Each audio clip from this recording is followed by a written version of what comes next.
key part to that is, are you part of the solution or are you part of the problem?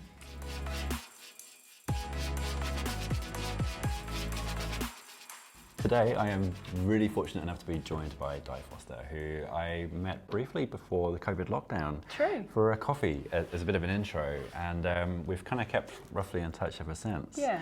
And as I've gotten to know you over this period, I felt that you've got an incredible story. And I suspect a lot of valuable insights that will be most useful to the health and safety community. So that's what's brought me here today, is to invite you in under these lights and in front of this camera to discover a little bit about Di Foster. Thank you so much for having me. Oh, my pleasure, mate. My pleasure. So how are you today? How's Di? I'm on this fabulous today. cool and wet day? Yeah, I'm good? really good. Fantastic. Yeah, good day. Yeah. Very wet in Christchurch, but good day. Yeah, sure. It's always a good day in Christchurch. So, for those who haven't been fortunate enough to meet Di, perhaps Di, if you'd like to just simply briefly introduce yourself and just let us know a little bit about Di Foster. Oh, crikey. Where do I start? I'm a mum, I'm a partner, I'm a daughter, I'm a sister, I'm a friend. Not a very good friend, but I'm a friend. I'm always been into business, and I've always been obsessed with why we do what we do when we know what we know. So right from a very young age, I was fortunate enough to pick the father that I got, and he gave me 2 poems when I was 8. I was roller skating for New Zealand at the time, and he gave me 2 poems. One was Don't Quit, and the other one was It's All in the State of Mind. And I guess that's where a lot of my journey began. Yeah. And so now I do coaching. I'm a mind shifter, business simplifier, and inspirational speaker. Amazing. What an awesome intro. And that's why I didn't have the guts to do it for Di's behalf, because she's so good at this. What's really unique about your introductions, and I noticed on a LinkedIn post recently that you did, was that whenever we introduce ourselves, most often the default is, oh, I'm a health and safety consultant, or I'm a successful business owner. But it doesn't actually tell us much about the person outside of that title. And so it's really, really lovely to hear more about you within that 60-second intro. So thank you for sharing that. No problem. And straight off the bat, it's like you were skating for New Zealand at 8, is that right? Oh, no, I skated for New Zealand probably about 11 and 12. Wow. But I started roller skating when I was 8. Yeah. Amazing. Yeah. Amazing. So my wife, my partner Kaylee, and our daughter Neve, both roller derby characters. So it's quite exciting to hear the skating side of things. That should have been my sport, because roller skating, and then I did martial arts for 25 years. So honestly, back in the day, that should have been my sport, I dream about that. Yeah, oh, I love it. And so you mentioned that your role with your father, and so there was, in your early business career, there was the transition into the family business? Yeah, so I got an accounting degree, and I knew I never wanted to be an accountant. But I got that because I felt like it was a strong degree to get, and I started working for our family business. So we had a large knitwear manufacturing plant down in Dunedin. We had over 200 staff at the peak of our business, and I was really fortunate that I did that, because what I ended up doing in that business was working in every single department, and I got my really good grounding of end-to-end process, or being a generalist in business. So I'm not a specialist, I'm a generalist when it comes to business, and thankfully, and even after I stopped, when I moved on from there and I did some project management or management contract work again, there was no one thing I did. I did different projects for whoever wanted to. Amazing. Yeah, so. That's so cool. And speaking to people over the years who have been involved in family businesses, there's certainly some upsides and downsides to that, right? Oh, the love. I'll just breathe for a moment. Yeah, I can imagine it must must be some pretty family tense moments. Ooh, unbelievable. Yeah. Our business had both my sides of the family in it. So my father and my uncle, who was married to my mother's sister. Oh wow. So his Really brother-in-law. broad. Yeah. And then my father's brother. and also my grandfather for Amazing. some time. Wow. So I think at the peak of the time there was 17 of us that were working in the business that were related to each other. Yeah. 17. Wow. Yeah, fun. Nuts. Yeah, But another story for another day. yeah, I reckon. Yeah, that's a whole other Yeah, interview. Get right into psychology. Definitely. I'm just like, whoa. And then, so I guess there's quite a unique experience there where you've got time in each of the departments. You're, I'm assuming, learning the skills of negotiating and navigating the different personalities and the different people that you're talking to within each of those departments as well, right? Yeah. Yeah. So then, where to from there? What was the next part of your journey? I broke away from that for a while, and then I came back because I knew that the shareholders needed to do something different. So we were in what we would consider a sunset business, so manufacturing in New Zealand back in the day, you know, after tariffs were dropped and things like that, became quite difficult. And we had shrunk down quite a bit, but I just had a feeling that, you know, the three shareholders, or at that stage the two that were left, the business wasn't going to be transferred to the next generation. I put a stop to that and said that's not going to happen. We need to do something with it now. So, you know, I went back and assisted in selling the business and closing it. We were going to close it and then we sold it, and rationalising the assets, or getting the assets down for the shareholders' benefit. Yeah, so pretty brave conversations to be having there, right? yeah, it took me about 2 years to get some firm traction on the table, but I just always felt like it was the right thing to do. And I don't know, I've always had that desire. I love seeing people do well. So I'm a real company girl, so when I'm working for a company, I really want the shareholders to do well. That's my job, and I'm really invested in that. So I find it quite easy to be invested in other people's success, which is a good skill, I think. So you mentioned there that it was about 2 years to get it to the decision that needed to be made. I often hear people who have perhaps moved into the public sector from private practice, and they struggle with the sense that making decisions can take an awful long time. And so are there any tricks that are worth sharing, or any thoughts about how to maybe overcome those challenges, or to at least accept reality? And accept reality, but take a step back and look at what motivates the people that you're trying to influence. I would say that don't take it for granted that what you think is logical is that person's motivation. So when you're trying to make decisions or assisting with shareholders to make decisions, it's a common misconception that maybe the shareholders want to maximise their you know, financial aspect.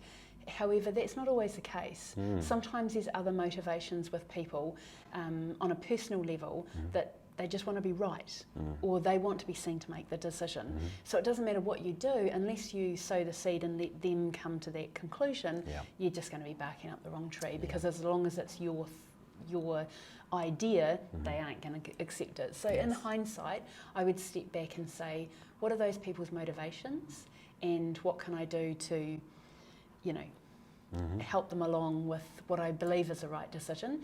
But even, I guess, looking back now, because, you know, like I'm 49 now, and that was, you know, that was in my early 30s. So, you know, I know myself a lot more. So it's not just so much about other people, but it's like, what's my motivation? Like, how am I presenting?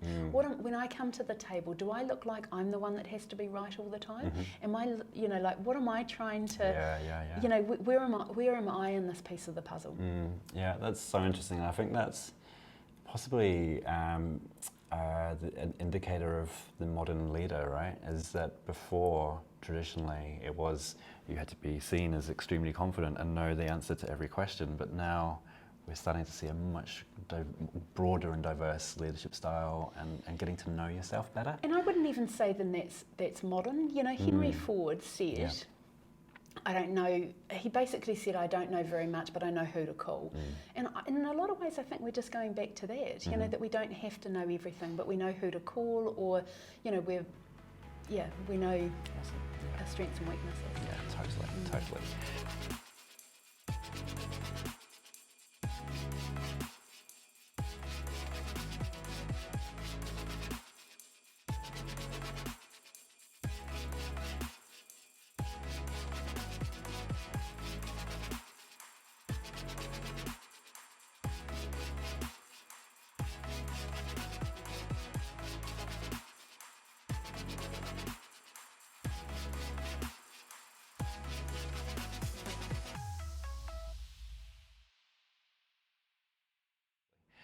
So family business is going through that sunset period. It's beginning to be wrapped up.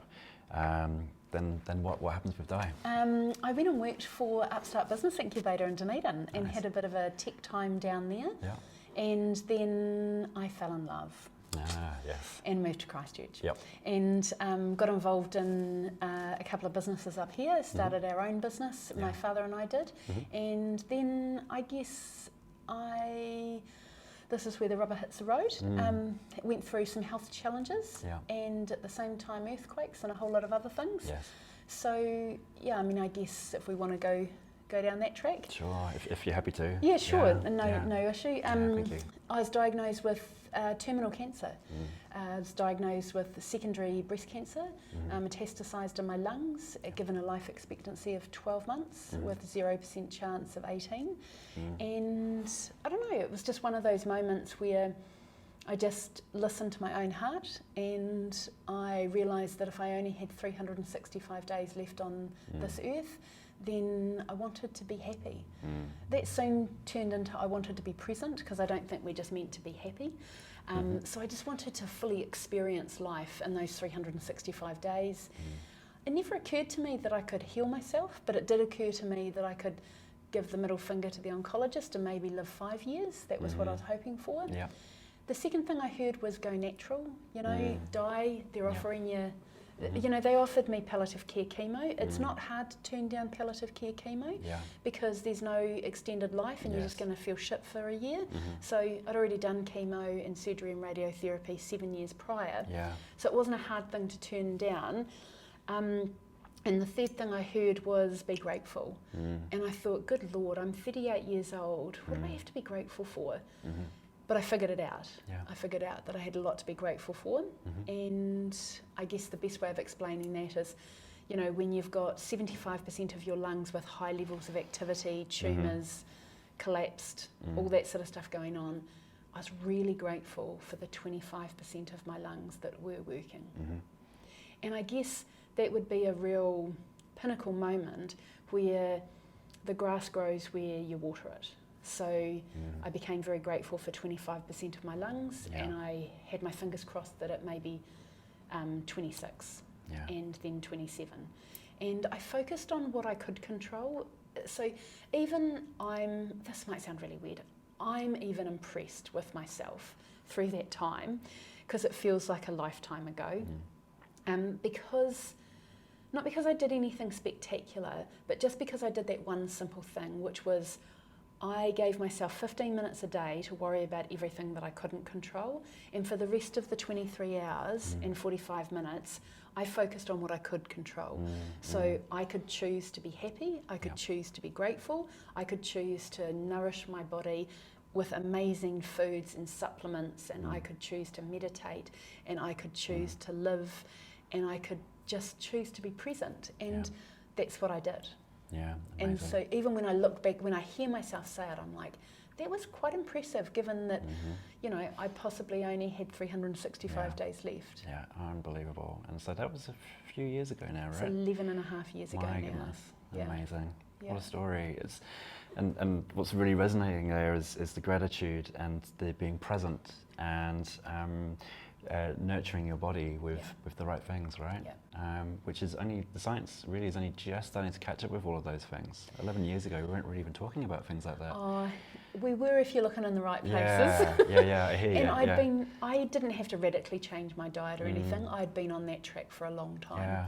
So, but there was just a few tweaks that I made that I think made some significant difference. Yep. And that's one thing that I'm always surprised at, is how we can take something small and simple and the profound difference it can make.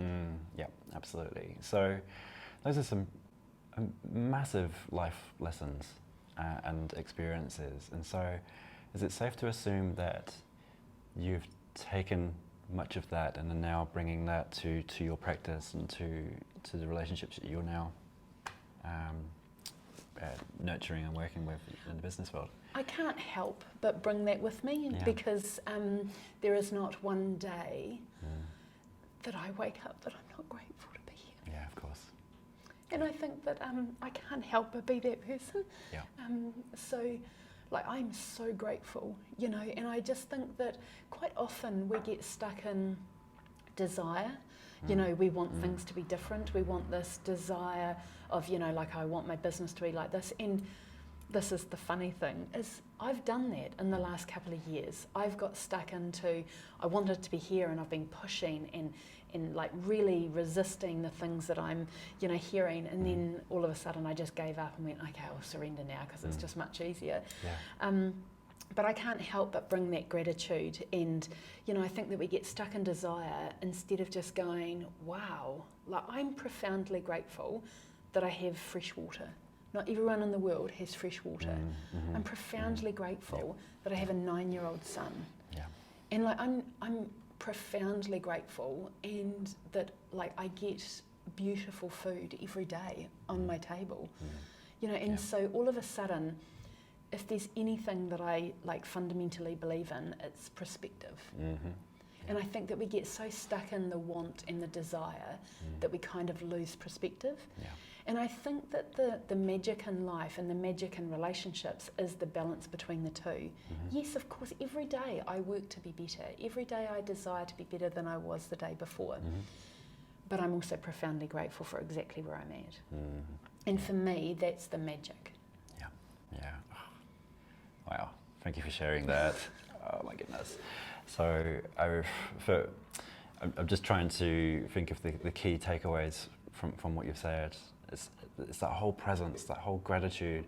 It's awareness, because often we can get bogged down with the resistance that we feel we're experiencing, because we've got to get to that next thing. We've got to get that project over the line, and it's And here's the thing, right? So this is, I don't believe that we can dream big enough.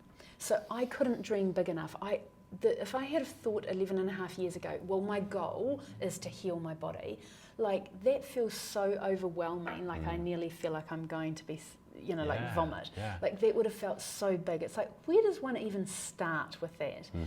And so I think that like dreaming big is really important, or at least letting that go. But it's about coming down to, where are my feet? My feet are in today. What can I do today? What does today look like? But more importantly, what does today feel like? You know, because we get so caught up in, this is what I want for the future. What does that actually feel like? What does it feel like to be that person in the future that has that? Do you even want that life? You know, and I think that that's where alignment and awareness comes in. Yeah, amazing. So it's almost what you're describing is like a daily practice, right? It's carving out time to reflect on where we've just been, what's been successful, what's holding us back, what to be grateful for today. Absolutely. But also I would say it's a way of life. I would say that with any of these things, this is the way that I choose to live my life, not a half an hour a day where I get to carve it out. Right, yeah. So, you know, imagine if you're, you know, like it's like the gratitude thing. I know so many people that are quite resistant to gratitude, and I'm like, but hold on a minute, we're not meant to be grateful. Maybe we're meant to be grateful for 300 things, but don't focus on that because that's overwhelming. But can you get tears in your eyes? And like, that was unscripted before. It's actually how I feel, how grateful I am to be here. Yeah, of course, And so concentrate on that one thing that brings tears to your eyes, and then that changes your vibration. And when your vibration in your body changes and your energy changes, then everything around you changes. And I think that to me is like where kind of like the magic lives. I completely agree. I'm actually a big believer in energy work and being aware of that and clearing lots of the historical baggage that people aren't even necessarily aware they are holding.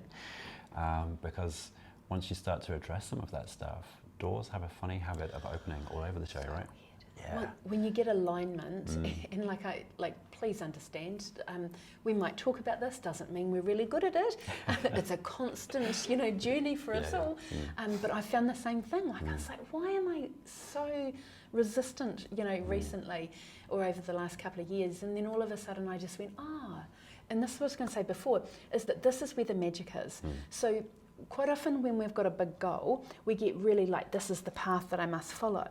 But actually when you do that, you're missing the opportunities. So when you kind of live in that balance between let that go and where am I today, and this is what I'm doing today, if you're present, then you notice the opportunities and the doors that open. Yeah. And like so many times in my life when I've had a big goal and I've just believed that it would happen, have no idea how it's going to happen, but believed it would happen. And then I look back and think, I couldn't have lined that up if I tried. Yes. And that's where I think that sort of alignment comes in. I love it. It's the classic. You think it's an A to B journey, right? It's a straight line. When you're flying to Hawaii, you're 98% of the time off track, but you still get there in the end. You do. Absolutely. Incredible. And so today, I'll fast forward right to today because I'm mindful of your time. You're a very popular and busy woman for obvious reasons. So perhaps some key takeaways for the audience who I believe, rightly or wrongly, are attempting to achieve change within their organisations and within their spheres of influence, but perhaps are finding hurdles or blocks in their way, which traditionally would be senior leaders, business managers. And you alluded to this earlier on, that you really need to know your audience, right? You need to know their triggers, what excites them and what brings down the gates. What motivates them.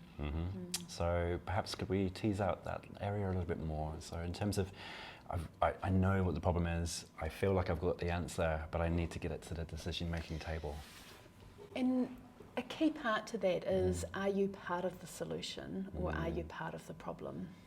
And so the way we present or the way that we show up, in my opinion, is we need to be part of the solution and not part of the problem.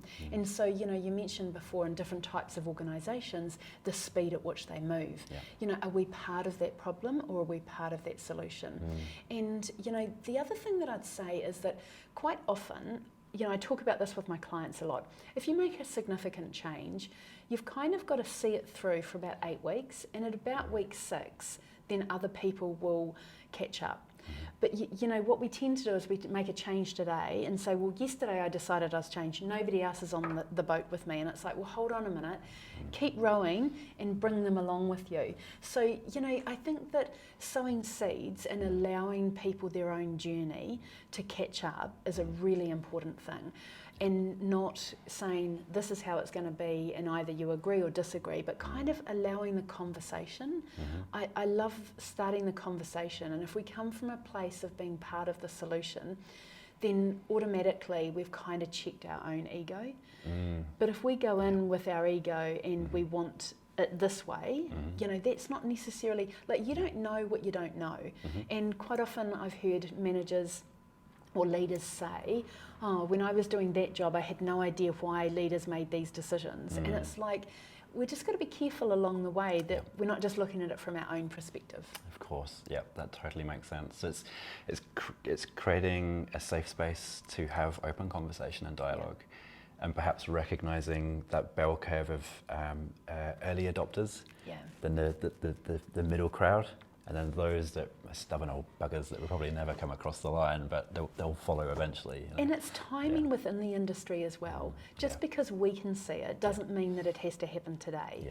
It may be that to bring the whole organisation along, there is a slightly different timing. Frustrating if you do see things differently, but that would be, your timing isn't necessarily everyone else's timing.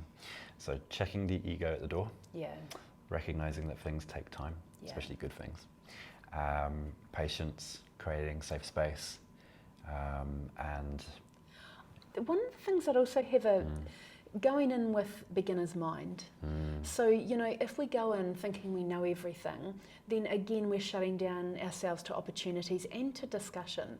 So beginner's mind is the theory that you go in with the fact that you know nothing, and so therefore you can, you're open to the conversation and where that may lead. And I think that that's a real gift in an organisation. Amazing. So Di Foster, she is a mentor and coach to executive leaders, a keynote speaker across the whole of New Zealand, and I'm sure internationally when we can get over those borders once again. In terms of contacting and getting in touch with you, Di, where would people find you? Di at difoster.com, and I'm on LinkedIn, Instagram and Facebook. So difoster.live. Yeah, your LinkedIn page is amazing. It's just full of amazing resources, interviews, opinion pieces, all sorts of great stuff. I love following your content, so please keep it coming. It's amazing. So we kick up the bum. Yeah. And like I'm going to reluctantly say thank you and let you go, because I know you're a very busy person. So thank you so much for your time today. Absolute pleasure. And for your openness and sharing such an incredible story. So thank you. Thank you. All right, see you guys.